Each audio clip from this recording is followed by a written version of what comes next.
Aquí estás, debemos mover, te adoraré, te adoraré. Aquí estás, obrando en mí. Bien, fíjese que estaba yo ahorita en la adoración, ¿verdad? Y se sentía muy bonito la presencia de Dios, ¿verdad? Bueno, sé, yo lo sentía muy bonito la presencia de Dios. Y estaba yo batallando entre dos predicaciones o dos mensajes más bien, que ya tengo yo aquí preparados, ¿verdad? Ya me confirmó el Señor que, ¿verdad? Con la última canción ya me dijo el Señor por dónde iba la cosa. Dije, bueno, entonces les voy a compartir un tema. Le comentaba yo a la pastora Gina que hace algunos años atrás Dios me dijo a mí que yo iba a empezar a escribir libros. No soy un gran escritor, hermanos, porque la verdad es que no. Si ustedes ven mis libretas, se van a dar cuenta que de veras no soy muy buen escritor, pero tengo las ideas y bueno, le voy ahí armando, ¿no? Y bueno, para sorpresa mía, hace unos semanas, meses atrás, Dios empezó a hablarme en temas, ¿verdad?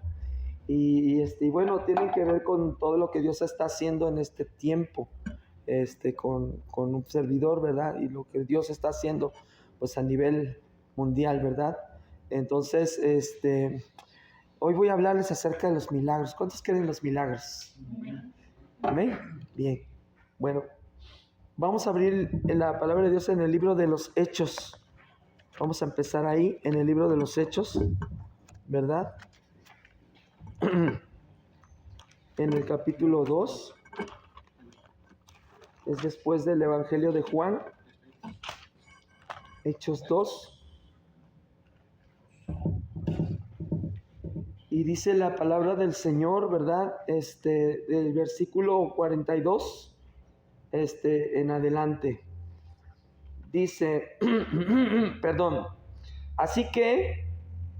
y perseveraban en la doctrina de los apóstoles y en la comunión unos con otros, en el partimiento del pan y en las oraciones.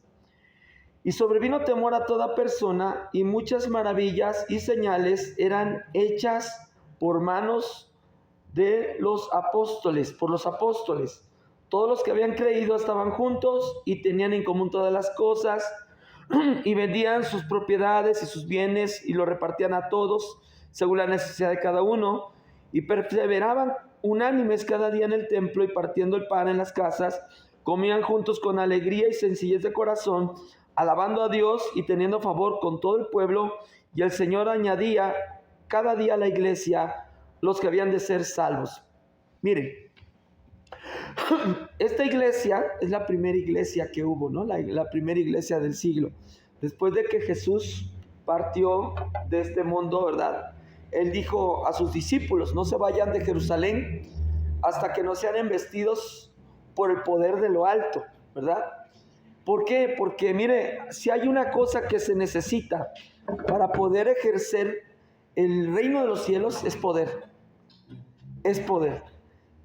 Una iglesia sin poder es una iglesia que tarde que temprano va a desaparecer, porque se van a encontrar con situaciones que solamente el poder de Dios van a poder vencer.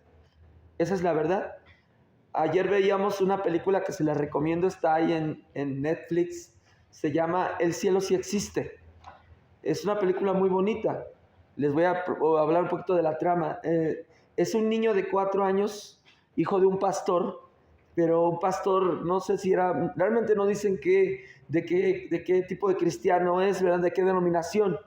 Pero pues este niño tiene una experiencia donde casi se muere, ¿verdad? Casi se muere y va al cielo. Él se mira cuando está en la plancha, ¿verdad? Y mira a su mamá cuando está hablándole por teléfono a los hermanos para que oren, y mira a su papá peleándose con Dios en la capilla. Y bueno, ve más cosas, ve a Jesús, se sienta a los pies de Jesús. En fin, está bonita la película. El asunto no es lo que él mira. Si cualquiera de nosotros, alguno de nosotros habla o tiene una experiencia y sueña, nosotros decimos, wow, ¿no?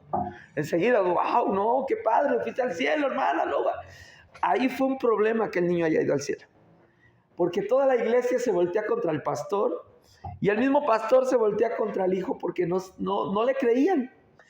Pero eran tan exactas las revelaciones que él decía para un niño de 4 años. Describía a Jesús, describía que estaba en un caballo blanco, describía a los ángeles que estaban cantando, describía, o sea, había muchas cosas que él describía para que para un niño de 4 años, aunque tenga un niño mucha imaginación, eran demasiado exactas, ¿verdad? Dice que tenía las marcas en las manos, o sea, era algo tremendo. Y eso le ocasiona una bronca a la iglesia, porque decían, no es posible. Yo me sorprendía porque digo, en el momento en el que el niño está enfermo y se está muriendo, la iglesia ora, ¿verdad? Y pues obviamente Dios responde. Pero viendo la trama de la película te das cuenta que la iglesia no esperaba que Dios respondiera. Tenían una creencia metódica, ¿no? Era tan solamente una creencia y tenían el cielo porque en cierta parte de la película dicen que el cielo era como un mito y el infierno también, ¿no? Entonces empiezan a hablar de eso y te das cuenta cómo una iglesia que no conoce el poder de Dios, ¿verdad? No puede verdaderamente caminar en lo sobrenatural. La iglesia era una iglesia de ciertas personas y cuando esto sobrenatural sucede, la iglesia se llena. La iglesia se llena, ¿verdad? Y bueno, está muy bonita la película, véanla, pero a lo que voy es esto, precisamente. Cuando una iglesia carece de lo sobrenatural, normalmente es una iglesia que va a terminar muriéndose. Hay iglesias desgraciadamente muy llenas, pero donde Dios no se mueve y donde la gente ya ni siquiera cree en el cielo o en el infierno, porque no hay nada sobrenatural. Nosotros somos llamados a ver lo sobrenatural. Nosotros no somos llamados al conocimiento nada más. El conocimiento es básico, ¿verdad? Pero lo sobrenatural sobrepasa el conocimiento. Porque ¿qué lógica puede tener que una persona que no tiene brazo le crezca? ¿No? ¿Qué lógica puede tener que un muchacho que le falta la oreja y que tiene labio leporino, después de una oración tenga el labio normal y ya tenga oreja? ¿O qué lógica puede tener que a una persona le cambien los ojos de color? ¿No sabían esa? Bueno, lo que le estoy diciendo no me lo estoy inventando, yo ya lo he visto. Ya lo he visto. Lo miramos. Por eso es que nos quedamos sorprendidos. Y miramos, ¿verdad?, en lo sobrenatural. Entonces aquí dice, mire, perseveraban en la doctrina de los apóstoles, en la comunión unos con otros, en el partimiento del pan y principalmente en las oraciones. Y esto es lo que desata los milagros, hermano. El tener comunión, el tener la unidad, el tener la oración y el poder amarnos entre nosotros es lo que desatan los milagros en una congregación. Aparte de todo eso, ¿verdad? Ahorita vamos a hablar algo acerca de este libro que les comento. Voy a tratar de agarrar algunas ideas para poder que ustedes las conozcan, cosas que Dios me reveló, ¿verdad? Miren, el milagro no es una violación de las leyes naturales, sino la aplicación de una ley superior. Esto es lo principal.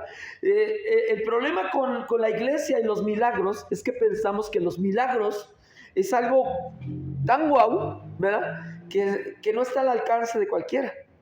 Pensamos que esto es ilógico, ¿no? Porque eso es un milagro, es algo que es ilógico, es algo que no te lo puedes explicar.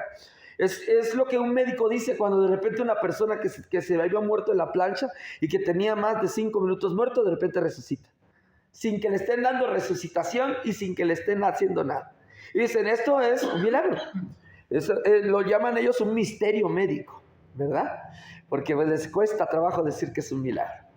O alguien que lo van a meter a la operación porque iban a operarlo del riñón y resulta que tiene el riñón nuevecito cuando ya había estudios de que no había riñón y que estaba todo mal.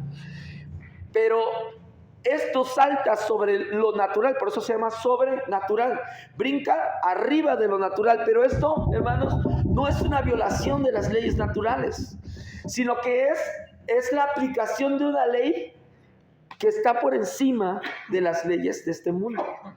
Entonces, un milagro no es una violación de las leyes naturales, sino la aplicación de una ley superior. Para que un milagro sea legal en la tierra, debe haber sido sentenciado primero en el tribunal del cielo. No operamos por lástima, sino por justicia divina. Vamos a ir a lo que dice en Isaías 53, versículo 5. Voy a tratar de no extenderme tanto porque pues está muy feita la noche.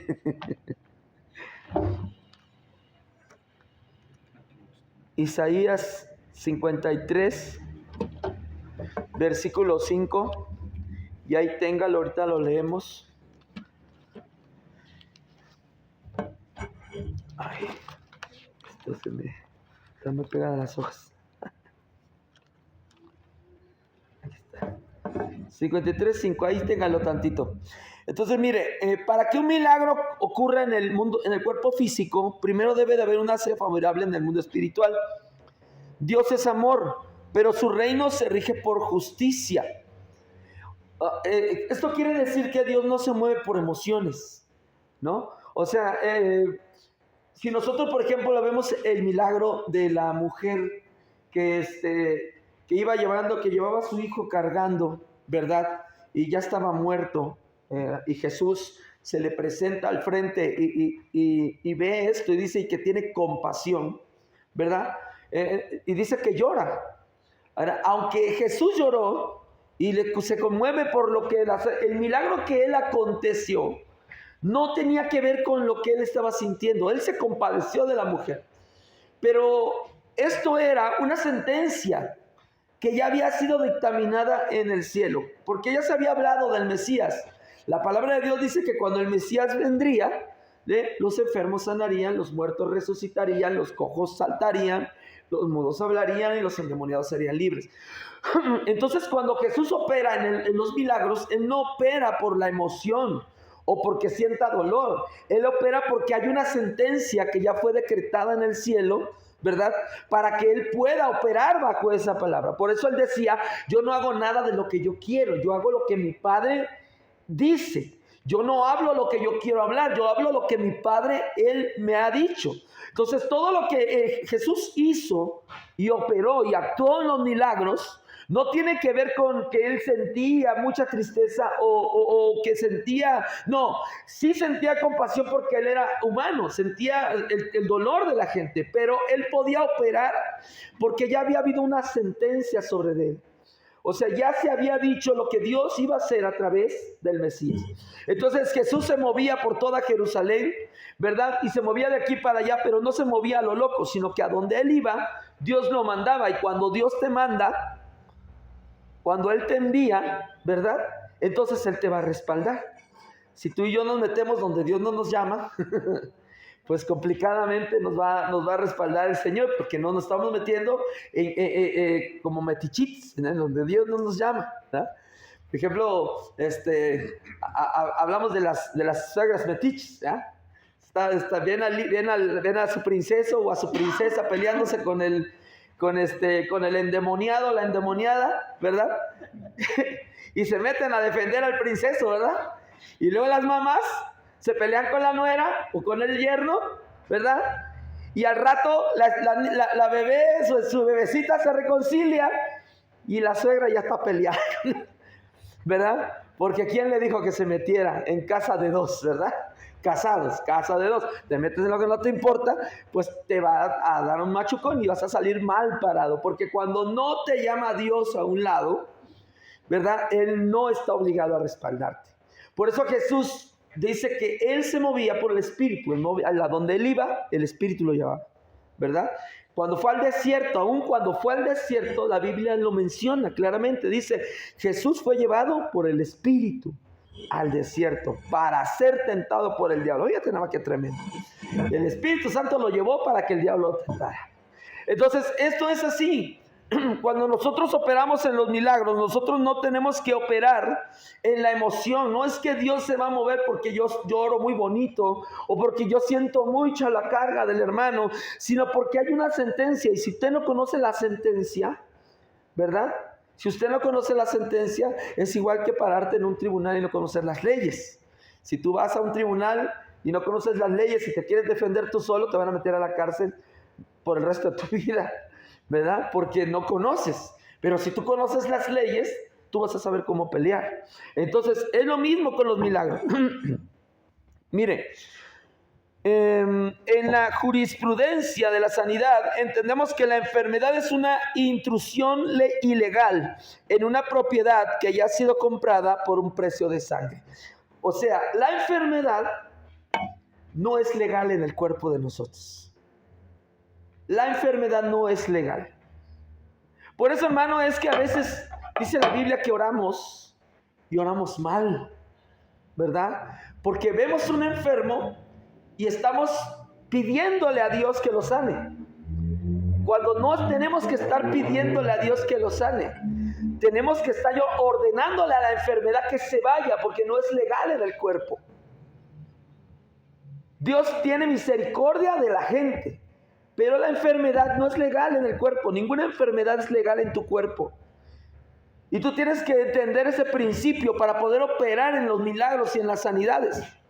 Porque si tú no lo entiendes, mire, y una cosa es entenderlo y conocerlo, y otra cosa es que te caiga la revelación. Decía hace muchos años un predicador, a veces leemos San Juan 3:16 10,000 veces y a la 10,001 entendemos lo que quieres decir.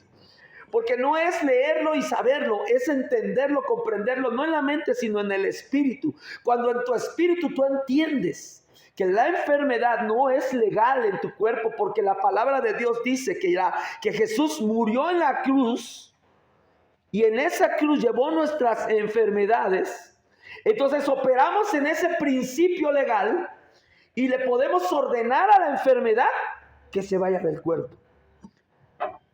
Fíjense lo que dice Isaías 53:5, dice, mas él herido fue por nuestras rebeliones, molido por nuestros pecados, el castigo de nuestra paz fue sobre él, y por su llaga fuimos nosotros curados. Fuimos. ¿En qué tiempo está hablando? En pasado. Ya estamos curados. Y la Biblia dice, hay un montón de promesas acerca de eso. La Biblia dice que no habrá enfermo en medio del pueblo. Entonces, ¿por qué hay tanta enfermedad en medio del pueblo?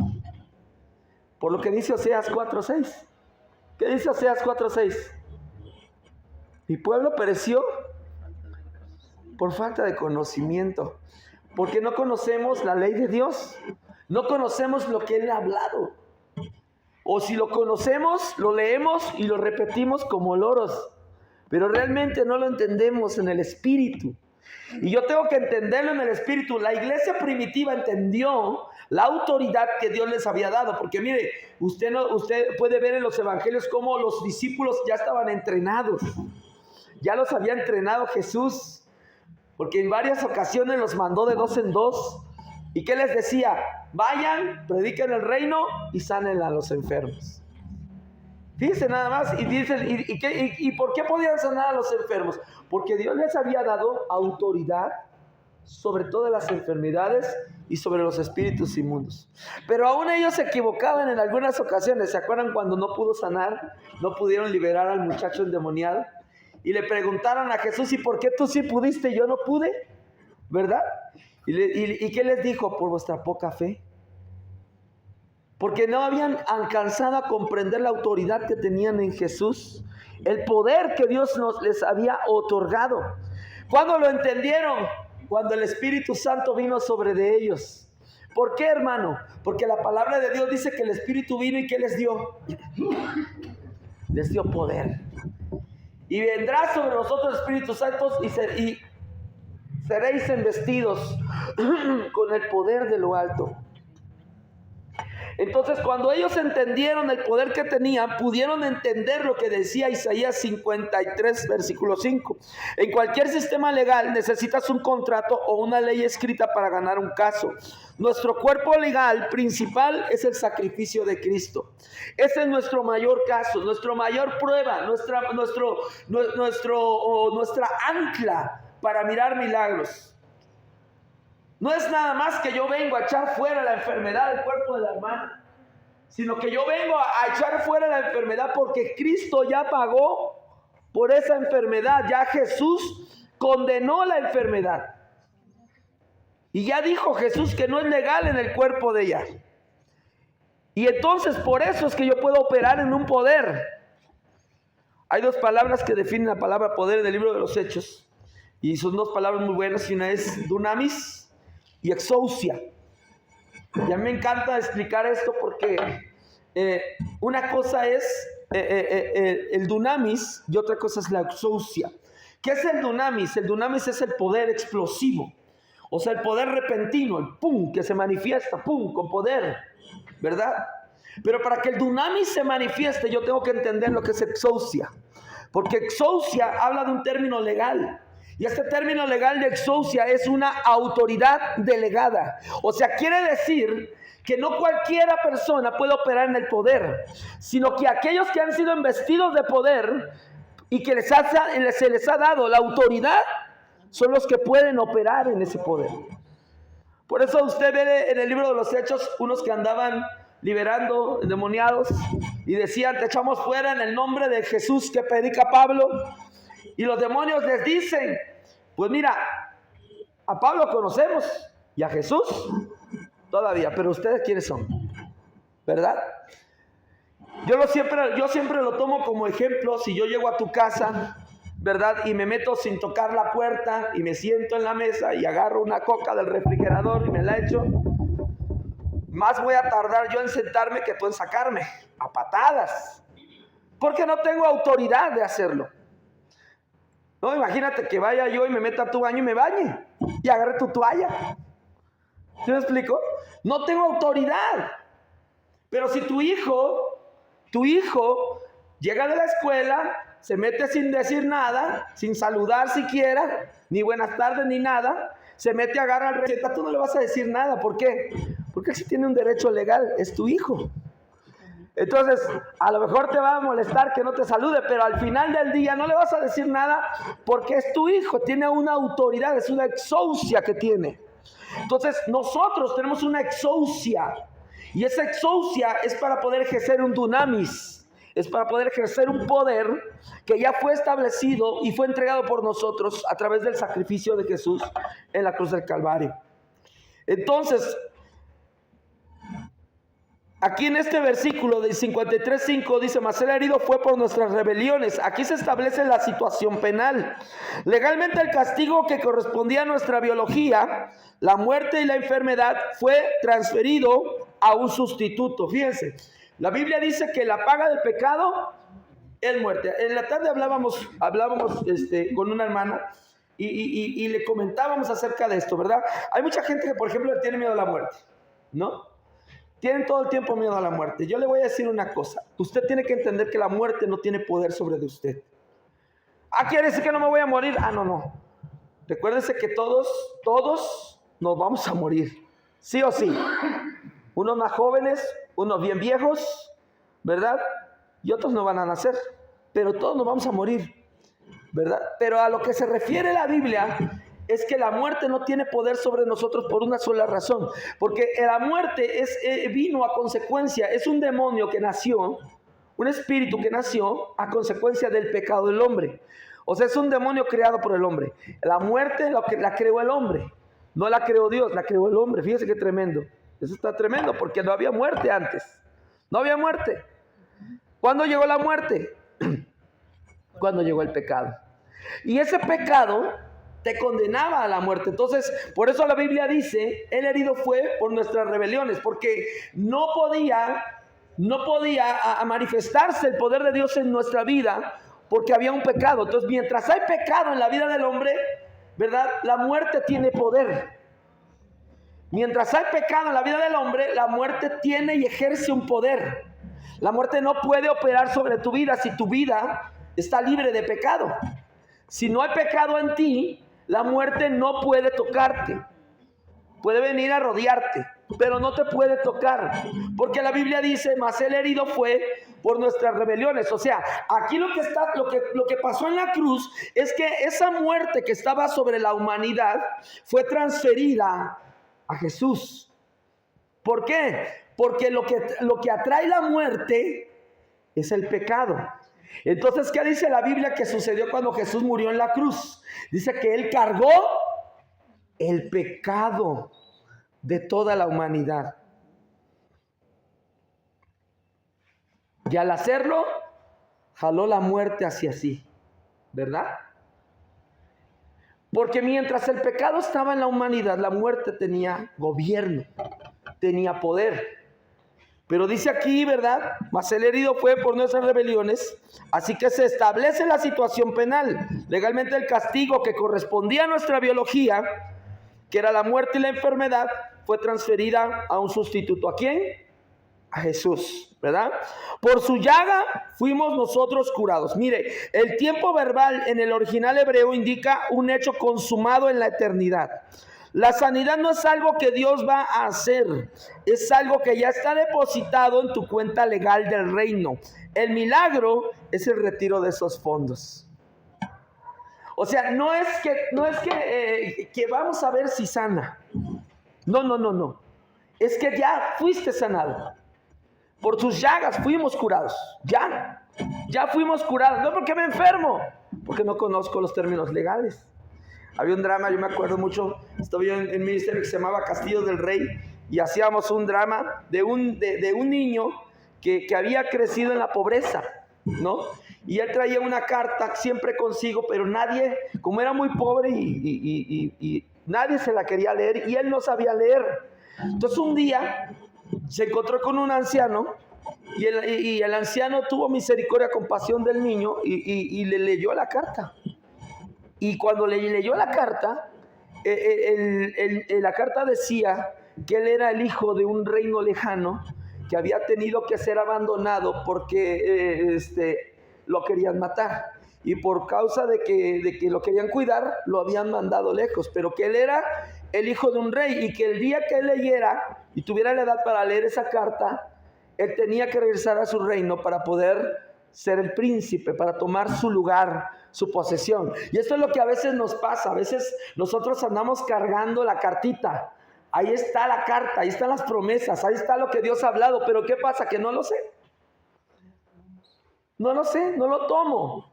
Es como si usted hoy anduviera sin dinero, pero usted tiene en el banco $100,000. Pero usted anda sin dinero y dice, es que ando sin dinero. Y no tienes, sí, en la cuenta. ¿Y luego? ¿Sí me explico? Andamos cargando una gloria que a veces no aprovechamos esa gloria que andamos cargando. Por eso, hermano, yo quiero decirle que la sanidad no es una casualidad, no es un tirito, no es un 1, 2, 3, 4, 5. No, la sanidad es un derecho que Dios nos ha concedido, que Dios nos ha dado. Las enfermedades no tienen poder sobre nuestra vida. ¿Por qué? Porque ya Jesús lo cargó en su cuerpo. Él quitó el pecado que le daba legalidad a nuestro cuerpo. Él quitó el poder que el pecado le daba legalidad a nuestro cuerpo. Mire, la sanidad no es algo que Dios va a hacer, es algo que ya ha hecho bien. La figura del adversario. La Biblia llama al enemigo antidikos, que en el griego jurídico significa oponente en un juicio o fiscal. Bien, cuando la Biblia habla del enemigo, la palabra que se ocupa en el griego, ¿verdad?, es antidikos. Y esta palabra es un término legal. Y es que, hermano, de verdad, hermanos, a veces pensamos que la Biblia es no sé qué. Pero la Biblia está llena de términos legales. ¿Por qué? Porque, hermano, lo decimos, ¿verdad? Lo decimos, lo comentamos, ¿verdad? Que el enemigo no puede tocarnos si no tiene derecho legal para tocarnos. Entonces, el diablo no es que tú vas caminando en la calle y ¡pum!, se metió el diablo. No, así no existe. Eso es lo que piensa la Iglesia Católica, ¿verdad? Que tú vas caminando y él se me metió el diablo. No se te metió el diablo, lo invitaste. Lo invitaste, ¿verdad? Entonces, este término significa oponente en un juicio o es un fiscal.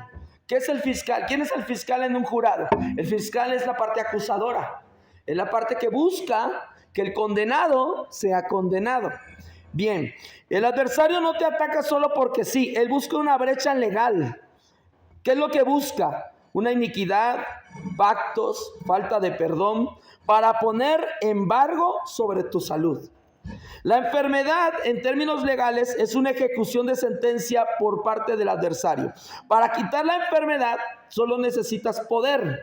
Necesitas anular el argumento legal del fiscal mediante la sangre de Jesús, ¿verdad? Y mediante, pues también, como decía yo, lo vuelvo a repetir, a veces caemos en situaciones, ¿verdad?, de enfermedades donde nosotros mismos le abrimos la puerta al enemigo y por eso el enemigo se enseñorea. ¿Cómo le abrimos la puerta? Pues a lo mejor no me voy a meter a la bruja, pero una falta de perdón, o cuando no soy obediente a mis pastores, cuando no soy obediente a mis padres, cuando no sé honrar, cuando no sé bendecir, que me la paso hablando mal todo el tiempo de la gente, el chisme, tantas cosas, todo lo que llames pecado, ¿verdad? Abre una puerta legal a que el enemigo pueda oprimirte de cualquier manera que él quiera, ¿verdad? Y pues bueno, la más común es la enfermedad. Y le voy a decir por qué el enemigo escoge la enfermedad. Porque cuando la enfermedad llega, hermano, la enfermedad no te deja hacer nada, absolutamente nada. Y te consume hasta el último peso que te cargas. ¿Están de acuerdo o no están de acuerdo conmigo que enfermarse es bien caro? ¿No? Entonces tenemos que entender esto en términos legales. Si el enemigo no tiene derecho legal sobre nosotros, ¿verdad? Entonces el enemigo no puede tocarnos. Y si en algún momento el enemigo llegara a tocarnos, nosotros tenemos que buscar la manera de ponernos a cuentas con Dios, ver si tenemos alguna puerta abierta, ver si hay algún derecho legal que le hemos permitido al diablo tomar sobre nuestras vidas, y si lo hay, cerrarlo. Y a través de la sangre de Jesús, cancelar todo derecho legal que el enemigo pudiera tener para poder atarnos. La sanidad no es una petición, es un derecho adquirido en la cruz, según Isaías 53. Establece la base legal. Por su llaga fuimos nosotros curados. Si la enfermedad intenta cobrar una deuda que ya fue pagada por Cristo, estamos ante un cobro ilegal. Debes presentar el acta de la libertad ante cualquier síntoma. Si tú sabes que tu vida anda bien, dices, pues es que yo ando bien, yo obedezco, yo oro, ayuno, leo la Biblia, me congrego, soy obediente, y hay una enfermedad, entonces tú ya tienes un derecho legal ahí, porque entonces lo que está haciendo el diablo es tocarte sin permiso. O vicio, ¿sí? Él te está tocando, ¿verdad?, sin que él tenga derecho legal sobre ti, y entonces tú puedes hacer una ejecución, que es lo que decía yo, la exousia, el ejecutor de la sentencia. Una vez que la base legal está establecida, se requiere un ejecutor. Aquí es donde entra la autoridad delegada. La diferencia entre súplica y ejecución, y con esto voy a terminar porque si no, nos vamos a quedar aquí toda la noche. Mire, muchos creyentes pierden sus casos porque actúan como mendigos en lugar de jueces. ¿Qué es una súplica? Una súplica es una oración que tú haces, una oración hablada hacia quien tú crees, ¿verdad?, que puede resolverte el problema, ¿verdad? Entonces, eso es una súplica. Cuando tú eres, entonces, por ejemplo, alguien que tiene hambre, que está en la calle, se te acerca y te suplica que le des un pan, ¿no? Y el que está recibiendo la súplica, pues decide si sí o si no, le va a conceder lo que quiere. Eso es una súplica. Una súplica es decir, Señor, por favor, si quieres, sáname. Señor, por favor, si quieres, si es tu voluntad. ¿Cuántas veces hemos orado así? ¿Cuántas veces han oído esta oración de mucha gente? ¿Saben que esta oración tiene mucho que ver con temor? Tiene que ver con miedo. Tiene que ver con el miedo que tenemos muchas veces a ser avergonzados, ¿verdad? Porque pensamos, ¿y si oro? ¿Y si no sana? Y si peor, ¿verdad? Y si se muere, ¿no? ¿Qué me van a decir? ¿No? Entonces ya desde ahí estamos empezando con una súplica. Entonces en lugar de decir, enfermedad, vete en el nombre de Jesús, decimos, Señor, si tú quieres, sana a esta persona, si es tu voluntad. Parece algo muy bonito, parece algo bien espiritual, sí, porque si es tu voluntad, Padre. Bueno, ¿será la voluntad de Dios que seamos sanados? Sí. Bueno, está purificando a la persona por medio de enfermedades. Cerca de un conocido, el hijo de mi pastor, pasó eso, hasta que el Señor les dijo que él lo estaba purificando. Eso lo va a llevar. Bueno, y ahí con todo eso, la Biblia también habla de un rey que ya le habían dicho que se iba, ¿verdad? Y se arrepintió y se puso a cuentas, y el profeta se regresó y le dijo, dice el Señor que te extiende los días. Porque la enfermedad, vuelvo a repetir, no es legal. No es legal en tu cuerpo. No es legal. No es legal. Entonces tú tienes que operar bajo ese principio de legalidad, donde la muerte y la enfermedad no son legales en tu cuerpo. Y se deben de ir en el nombre de Jesús. Entonces una cosa es la súplica, ¿verdad? Esto ignora que el juez ya eliminó la sentencia en la cruz. La ejecución o la exousia, la autoridad, es el oficial de la corte que llega con una orden de desalojo. Cuando tú dices, en el nombre de Jesús, cáncer, te vas, estás ejecutando una sentencia que ya fue firmada hace 2000 años. El milagro es el resultado de una orden judicial emitida desde la tierra y respaldada en el cielo. Miren, le voy a decir algo acerca de la sanidad, porque yo lo predico, yo lo enseño así, ¿verdad? Y así yo lo he entendido. Es mi entendimiento personal. Yo le decía a una persona, precisamente ayer, y siempre, pero ya tengo años creyendo esto. Digo, miren, la enfermedad es como un mal chiste, ¿no? Luego la sanidad es como un mal chiste, ¿no? Les voy a decir por qué. Porque el que sana hoy, mañana se muere. No es que sana y ya no se va a morir. Sana y luego se va a morir. ¿Sí o no? Que la muerte a todos nos llega, eso es inevitable, ¿verdad? Entonces cuando nosotros hablamos de lo que es la biología o la anatomía de un milagro, estamos hablando de que la iglesia tiene que caminar y ejercer el poder que Dios nos ha dado para ordenar a los espíritus y a las enfermedades que se vayan, para demostrar el poder de Dios. Porque mi hermano, una cosa es decir Dios tiene poder y otra cosa es demostrar que Dios tiene poder. Entonces los milagros y las sanidades son señales. Por eso la palabra de Dios dice en Hechos, lo que leíamos al principio, muchas señales y milagros eran hechas por manos de los apóstoles. O sea, muchas señales eran hechas. ¿Para qué? Para que sucediera lo que dice el último versículo que leímos de Hechos 2, antes de entrar al capítulo 3. Y cada día se añadían a la iglesia los que habían de ser salvos. Las señales, los milagros y las señales son el poder y la exousia que Dios nos dio para que el mundo conozca a Jesús. Y para ayudarlos a ser libres de la muerte. Porque usted y yo somos libres de la muerte no nos puede tocar. ¿Qué significa eso? Quiere decir que cuando usted y yo partamos de este mundo, vamos a vivir para siempre en su presencia. Vamos a estar en el cielo, vamos a estar con Él. Ese es el objetivo primario, estar con Él. El mundo pues es pasajero. Entonces lo que aquí pase o termine de pasar, ¿verdad? No determina nuestra salvación. Nuestra salvación se determina con la decisión que hoy tomamos de si seguir a Jesús o no seguirlo. Entonces a veces la gente que no conoce a Jesús necesita ver un milagro para que entiendan que Dios es real. Yo allá en la iglesia, fíjense que están pasando cosas muy bonitas en la congregación de Rocas, y están habiendo muchas señales, ¿verdad? Mira, hermano, han caído diamantes, y de los primeros que cayeron eran así chiquititos, y ya ahorita caen diamantes como de este tamaño, así grandes. Y mucha gente decía, ¡ay, diamantes! La profeta y el apóstol se toparon con ahí en Cancún, ahora que estuvieron por allá predicando. Se toparon con un hermano que él vende diamantes, ¿verdad? Y se los dieron a analizarlos. ¿Y qué crees? Sí, son diamantes. Dice, sí, son diamantes. 100%. Dijo, yo los hubiera vendido. Yo creo que por eso Dios no me da diamantes. No,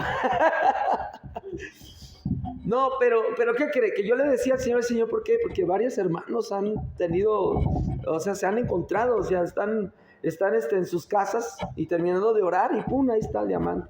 O en la iglesia pues han encontrado bastantes, ¿no? Y yo le decía al Señor, ¿por qué varios hermanos se encuentran? Y yo me gustaría encontrarme un diamante. Yo decía, yo me gustaría verlo, ¿verdad? Y me preguntó el Señor, ¿para qué? ¿Para qué lo quieres ver? Y yo, bueno, porque me gustaría ver. Dice, pero tú ya crees, tú ya crees, no necesitas ver para creer, tú ya crees. Y dije, ya entendí, ¿verdad? Las señales y los milagros son para que la gente crea. Aunque no lo crea, hermano, gente ha llegado a la congregación por esos pequeños detalles que tú dices, pues, oye, pues apareció un diamante. Llegó una persona que era la primera vez que llegaba, una vecina que nosotros lo llevamos, y ella oyó lo de los diamantes y lo del polvo de oro. Y entonces dice que ella se quedó con eso, ¿no? Ella nos estaba contando. Y bueno, ya está yendo a la iglesia. Pero ella estaba contando de eso y dice que se quedó así y que el marido como que no creyó mucho, pero ella traía la curiosidad. Y entonces dice que estaba cocinando y de repente le dijo, se acordó de eso y dijo, Dios, ¿será cierto eso? ¿Será verdad que cae oro, que caen diamantes? ¿Verdad? Me gustaría verlo. Y entonces dice que estaba cocinando y cuando ella se dio la vuelta a servir en la mesa, dice que la mesa estaba espolvoreada de polvo de oro dorado, brillos. Así, brillosa. Y dice, corrió gritando a decirle, mira Alex, mira. Y le dijo, no, son los brillitos que traía la niña. No, si la niña no se ha acercado aquí. Dice, yo estaba aquí cocinando, dice, y no había nada. Y ahorita que me volteé, mira, si es real, si es verdad. Y eso le ayudó a creer. Le ayudó a creer. Porque las señales, los milagros y las sanidades son para que la gente crea, son señales. Por eso dice, estas señales seguirán a los que creen en mi nombre. ¿Verdad? Echarán fuera demonios, sanarán a los enfermos. Manifestarán el reino, porque esto se llama manifestar el reino. Mire, hermano, nosotros como creyentes tenemos que aprender a manifestar el reino. Tenemos que aprender a manifestar el reino. No podemos ser creyentes nada más de la palabra. No, sí, la palabra, pero la palabra si no se ejerce, pues no sirve. Es como tener una pistola sin balas. O tener una pistola con balas, pero no usarla. ¿No? Nosotros tenemos el arma. Tenemos el derecho legal. Y los milagros, el día de hoy suceden. Y Dios quiere que tú y yo entendamos que la sanidad y los milagros son un derecho legal de nosotros.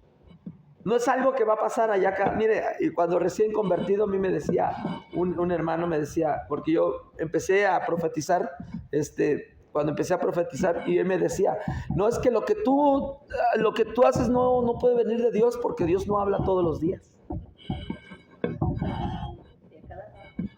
Así me decía, Dios no puede hablar todos los días, no puede ser que todos los días profetices. No, eso tiene que ser Entonces yo decía, bueno, pues te necesitas ciclos o cómo, ¿no? O sea, Dios habla hoy hasta dentro de 365 días, ¿no? Al siguiente año te vuelve a hablar. Y Dios me habló, me topó la palabra, porque es que la palabra es lo que nos ayuda a conocer la legalidad. Dios me habló y me dijo, mis ovejas oyen mi voz y me siguen. Entonces, ¿cuántas veces hablo yo? Todo el tiempo Dios está hablando, todo el tiempo Dios habla. El caso es que yo no escucho. Sí, pero como yo lo escucho, porque yo todo el tiempo estoy en oración y yo todo el tiempo estoy orando y estoy buscando el rostro de Dios, entonces yo sí lo escucho. Entonces sí puedo profetizar, todos los días puedo profetizar porque todos los días Dios me habla. Entonces, hermano, ¿cuántas veces Dios puede sanar cuántas veces Dios te puede utilizar para sanar a alguien?